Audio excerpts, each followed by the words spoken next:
Assalamualaikum warahmatullahi wabarakatuh. I'm Muhammad Akil. Today I'll be presenting our coding for Lab 3. Part 1, this is where we read the image, then we increase the contrast to enhance it. We use the LAB color channel.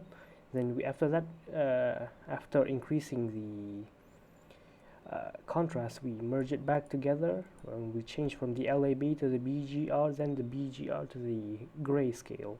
And then after that, we use morphologies, use the opening to remove any impurities.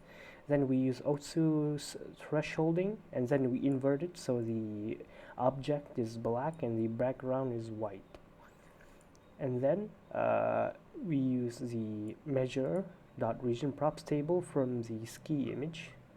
We obtained all of this data: area field, major length, minor length, and after that we broke it down using the pandas library, and then we append all of the information to each array, and then from the array I arrange it so that it could be transferred into an Excel file. I won't run it because it takes a lot of time to run. It takes about around 10 minutes. Back for part 2, this is where we read back the data from part 1. For example, this data is axis major length versus axis minor length. This is for the scatter plot.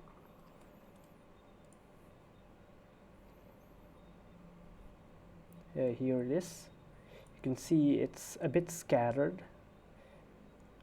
Well, it is a scatter plot. The apple, banana, orange, and if we want to change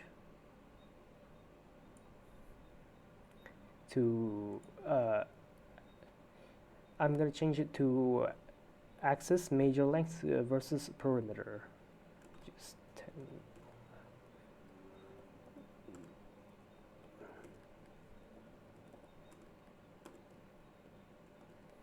Here it is. Here we can see the output. The data is read directly from the Excel sheet. Then on to part 3. This is for the minimal distance classifier. We use the data from apple, banana, orange. We extract the data with the most accurate scatter plot. And then we find a centroid manually. And from that we calculate the accuracy for each of the centroid, for each of the testing file. The TX is the testing file, and from that we calculate the accuracy, see if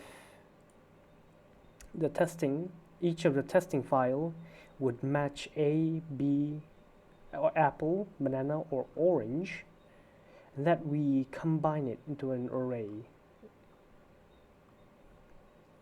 From that we sort it out from smallest to highest, and then we take whichever is the best of the file, the best of the entire array, and then this is sorting it. If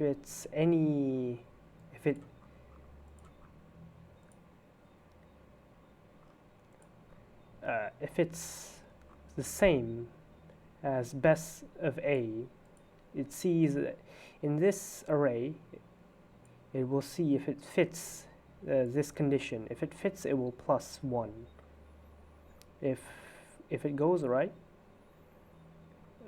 after that we have our list and C, and it will append to another array, and then from that array, if the index of that array is lower, if the index of the apple array is 4 or lower, it is an apple. If it's a banana, if it's 5, the same as 5, and same as 9 and lower, it'll be banana. And for 10, if it's lower 10, it's 10, between 10 and 14, then it's an orange. And then we can see the accuracy. We can also, I also made it so that it plots out. From here we can see the green is the centroid for the apple cluster, the cyan is the centroid of the banana, and the purple is the centroid of the orange.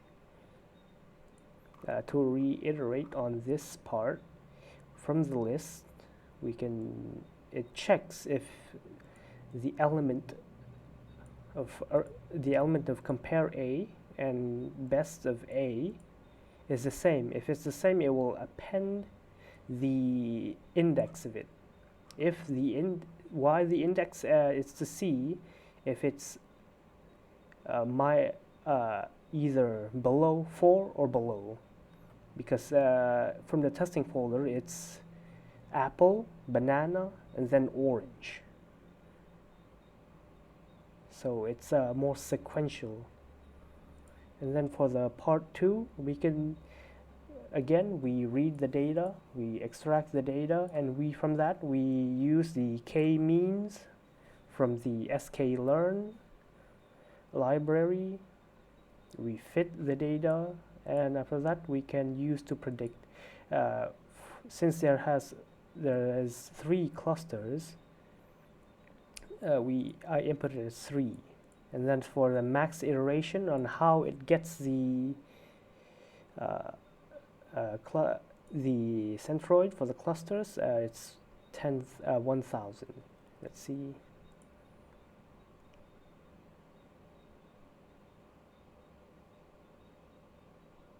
Also, for the accuracy of the apple, it's 80%, banana is 20%, and orange is 40%.